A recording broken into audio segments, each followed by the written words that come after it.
Day 2 at Oshkosh. We're down here looking at, well, an airplane I feel like I've seen before, but that's mainly because I'm sitting here talking with Daryl Murphy, and I know Murphy Aircraft for a long time, but not for a while. I'm Dan Johnson, and I'm down here to investigate what's up with this Murphy radial you got here. No, Dan. It's not a radial.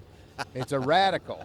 I was having a little fun with it there. That doesn't look like a radial engine in there at all, but this is the radical, and this is not an airplane. You have, over here behind you here is a whole range of signs that have, I don't know how many airplanes you got on there, but 6, 7, 8, and maybe more than that. I know you've designed several over the years. This is a fresh design. Why? It's a brand new design. We've done 7 in the past. Basically, we're coming back into the market, and we're competing with our old airplanes that we sold 20, 30 years ago. And the people that had them are now getting older and selling their airplanes. Some of the kits still aren't built. We needed something fresh. So you're competing against your own product. Oh, absolutely. Well, in a way, that's a good thing, though. That means the airplanes last, continue to deliver enjoyment to owners. Yeah, they have lasted a long time. There's nothing like sheet metal for longevity. Yep, it's a familiar material. Most pilots will look at this and go, yep, I understand about that. Yeah, most can inspect it and repair it quite easily. Now, we know you for a long time, and then you went away. What happened during this interim? Well, for many, many years, there was a good, favorable exchange between the U.S. and Canadian dollar, and the American market is probably 80% of our market. Ah, see? And around 2006, it started to change drastically, and by 2007, it was not very favorable at all. It was about $1.07 American to buy a Canadian dollar, and it was pretty difficult to sell to Americans. Now, last year, the dollar favorable exchange came back, and so we said, let's go back to business. All right. Well, welcome back. Thank you. Glad to have you. We've appreciated it, and I've gotten to fly several of your planes, not all of them, but several of them, and enjoyed the way they flew. Tell us what's different about this one, Daryl, and what your design objectives were with this Murphy Radical airplane. Well, the Radical is a super STOL aircraft. It's got a very large wing. What does that mean? That means it takes off very short. Okay. Okay, it's got lots of horsepower. We had a lot of people at the Rebels wanted more horsepower. They wanted to go to 180, and I don't agree with the 180 in the airplane. So this airplane, we thought, okay, well, let's give them all the power they want. So it's up to 220. It's got 25 or 20% more wing area. It's a little bigger inside. Oh, wow, quite a bit more wing then. Yeah. Okay. It's 6 feet wider. Wow. Bigger span. Then what? Let's put that in comparison to the Rebel. The Rebel, yeah. That's the one. Probably more people know the Murphy Rebel than most people that know the Moose Moose other are probably thinking it's the same size wing, and they're very, very close.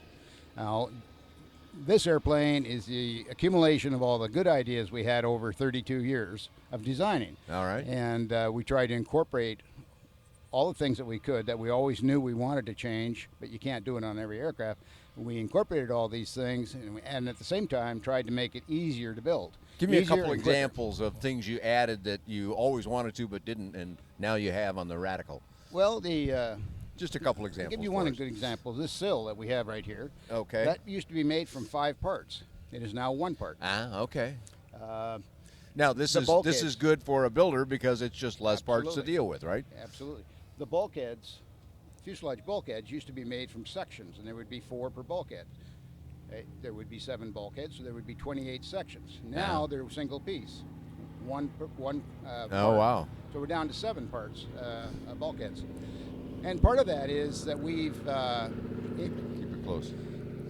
We have invested heavily in machinery, and we have large lasers and large presses now, big enough to do that in one piece. Right. And we want to look at the LSA.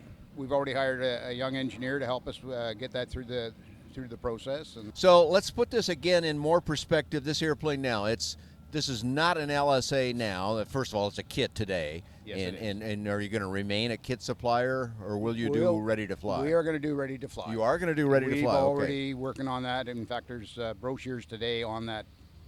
Ready to fly is good, but you'll do kits as well, I'm guessing, Absolutely. right? Okay. Absolutely. So this one here, I saw on the sign over here, I think gross weight was something like 1,900 pounds, is that right? 1,900 pounds. So obviously that's a bit more than is allowed under the LSA rules. What are you going to do about that? Well, we just make a similar airplane, a little lighter, with a smaller engine in it, that type of thing. But the airplane will, say, with a Rotax engine or one of the small Continental, small Lycoming or whatever, will make the LSA Okay. no problem. Even though you've got this large capacity in the current airplane, Yes. give me an example or two of how you would lighten it up.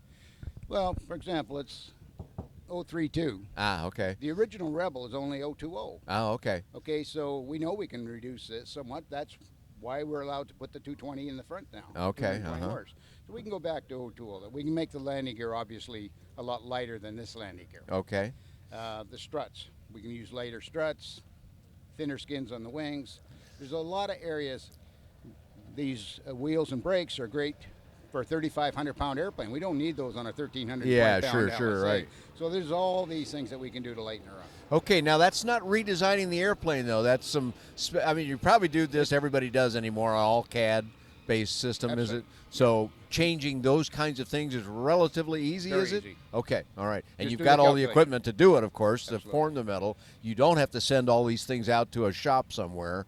You do it, the whole thing We do in-house. everything, including our wheels and brakes, right in our own factory. Is that right? Wow, the whole deal then. Yes. Okay, well that's real impressive. So, tell us a little bit about when this product might emerge, when it would be available, and then speak to the same question about the LSA version, Daryl. Okay.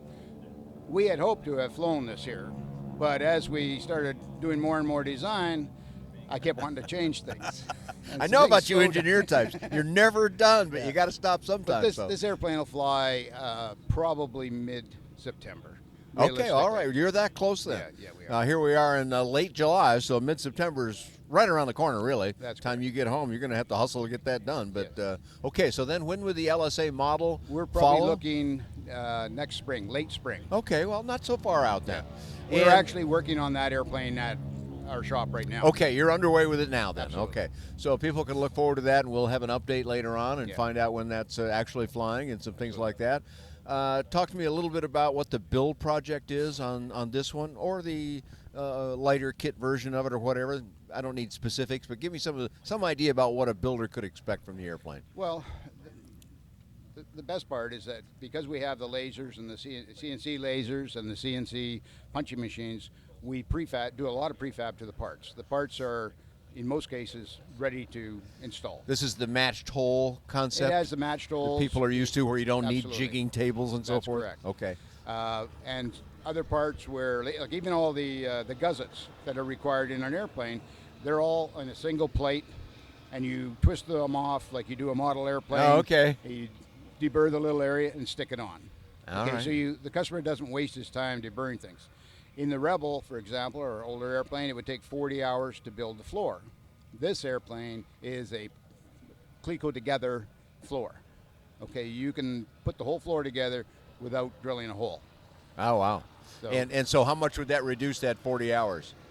Probably down to a day, probably down to 8 hours. Wow, okay, so that's quite a reduction there. Exactly, And yes. I can envision that you mean that statement to apply to a lot of the airplane. In many areas of the aircraft, yes. Okay, so what does that translate to if I started today and assuming I have the The goal aptitude that and so we on? had was 2/3 of what it took to build a Rebel.